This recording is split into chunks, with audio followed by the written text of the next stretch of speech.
Assalamualaikum warahmatullahi wabarakatuh. Perkenalkan, nama saya Maya Ratina, calon guru penggerak angkatan 5 dari Kabupaten Sambas. Pada tugas kali ini, saya akan membahas koneksi antar materi modul 3.1, yaitu tentang pengambilan keputusan sebagai pemimpin pembelajaran. Pada tugas kali ini, ada beberapa pertanyaan yang akan saya bahas. Yang pertama, bagaimana pandangan Ki Hajar Dewantara dengan filosofi Pratap Triloka memiliki pengaruh terhadap bagaimana sebuah pengambilan keputusan sebagai seorang pemimpin pembelajaran diambil?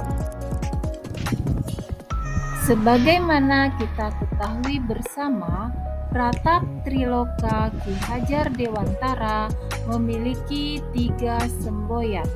Yang pertama, Ing Ngarso Sung Tulodo, yang kedua, Ing Madya Mangunkarso, dan yang ketiga, Tuturi Handayani. Yang pertama, Ing Ngarso Sung Tulodo, yang artinya di depan dapat memberi teladan yang baik bagi muridnya dan rekan sejawat maupun anggota masyarakat. Oleh karena itu, dalam mengambil suatu keputusan, seorang pemimpin pembelajaran, guru harus dapat menganalisis dan mempertimbangkan matang-matang, karena keputusan tersebut kelak akan menjadi contoh bagi murid-murid, rekan sejawat, dan anggota masyarakat. Yang kedua, Ing Madya Mangunkarso, yang artinya di tengah dapat membangun karsa atau kemampuan dan semangat. Oleh karena itu, guru harus mampu mengambil keputusan-keputusan seperti teknik dan media mengajar haruslah yang berpihak kepada murid dan mampu membangkitkan karsa, semangat, dan kemampuan muridnya. Yang ketiga, Tuturi Handayani, yang artinya di belakang dapat mendorong kinerja murid untuk mengembangkan potensinya, sehingga guru harus mampu mengambil keputusan terkait proses pembelajaran dan kegiatan sekolah yang dapat mendorong kinerja murid agar dapat berkembang sesuai dengan minat, profil, dan kesiapan belajar murid. Pertanyaan berikutnya, bagaimana nilai-nilai yang tertanam dalam diri kita berpengaruh kepada prinsip-prinsip yang kita ambil dalam pengambilan suatu keputusan? Menurut pendapat saya, nilai-nilai yang tertanam dalam diri seorang guru berpengaruh kepada prinsip-prinsip yang diambil dalam pengambilan keputusan. Ada 3 prinsip pengambilan keputusan. Yang pertama, keputusan berbasis akhir atau rule-based thinking.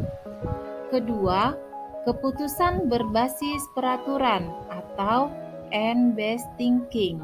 Dan yang ketiga, keputusan berbasis rasa peduli atau care-based thinking. Yang pertama, keputusan berbasis akhir atau rule-based thinking biasanya diambil oleh orang-orang yang mengedepankan intuisi, kejujuran, aturan, atau prinsip yang mendalam. Yang kedua adalah keputusan berbasis peraturan atau end-based thinking. Biasanya diambil oleh orang-orang yang mengedepankan nilai-nilai agama, penghargaan akan hidup, dan masa depan. Keputusan yang ketiga yaitu keputusan berbasis rasa peduli atau care-based thinking. Biasanya diambil oleh orang-orang yang mengedepankan kasih sayang, cinta, toleransi, kesetiaan, dan empati. Pertanyaan berikutnya, bagaimana kegiatan terbimbing yang kita lakukan pada materi pengambilan keputusan berkaitan dengan kegiatan coaching, bimbingan yang diberikan pendamping atau fasilitator dalam perjalanan proses pembelajaran kita, terutama dalam pengujian pengambilan keputusan yang telah kita ambil. Pembimbingan yang dilakukan oleh pengajar praktik dan fasilitator telah membantu saya berlatih mengevaluasi pengambilan keputusan yang telah saya ambil. Apakah keputusan tersebut dapat berpihak pada murid dan sejalan dengan nilai-nilai kebajikan universal sehingga keputusan yang didapat dapat dipertanggungjawabkan. Pertanyaan selanjutnya, bagaimana pembahasan studi kasus yang fokus pada masalah moral atau etika kembali kepada nilai-nilai yang dianut seorang pendidik?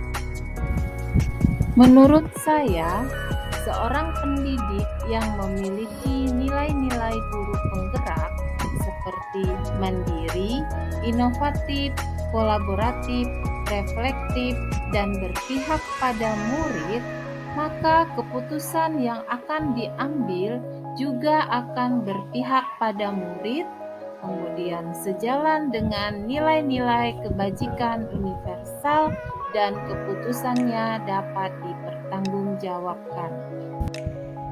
Yang keenam, melakukan prinsip resolusi.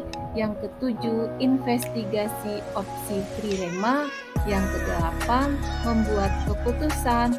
Dan yang terakhir, kesembilan, melakukan refleksi dan ambil pelajaran. Pertanyaan selanjutnya, apakah kesulitan-kesulitan di lingkungan Anda yang sulit dilaksanakan untuk menjalankan pengambilan keputusan terhadap kasus-kasus dilema etika ini? Apakah ini kembali ke masalah perubahan paradigma di lingkungan Anda? Akan tetapi, jika seorang pendidik belum memiliki nilai-nilai guru penggerak, maka keputusan yang diambil adalah mengutamakan kepentingan pribadi atau golongan dan akan berorientasi pada materi, dan keputusan yang diambil tidak dapat dipertanggungjawabkan. Pertanyaan berikutnya, bagaimana pengambilan keputusan yang tepat tentunya berdampak pada terciptanya lingkungan yang positif, kondusif, aman, dan nyaman?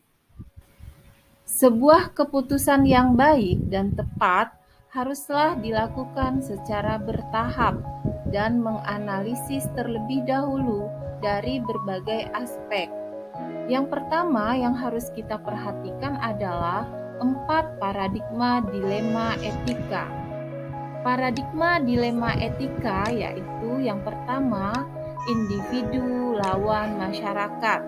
Yang kedua, keadilan lawan rasa kasihan. Yang ketiga, kebenaran lawan kesetiaan. Dan yang keempat, jangka pendek lawan jangka panjang. Kita juga harus melihat 3 prinsip pengambilan keputusan. Yang pertama, keputusan berbasis akhir atau rule-based thinking. Yang kedua, apakah keputusan berbasis peraturan atau end-based thinking.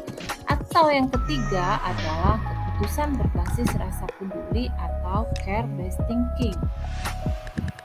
Selanjutnya, keputusan tersebut harus diambil berdasarkan langkah-langkah pengambilan keputusan. Ada 9 langkah pengambilan keputusan. Yang pertama, mengenali nilai-nilai yang bertentangan. Yang kedua, menentukan pihak-pihak yang terlibat. Yang ketiga, mengumpulkan fakta-fakta secara lengkap. Yang keempat, pengujian benar atau salah. Dan yang kelima, pengujian paradigma benar lawan benar.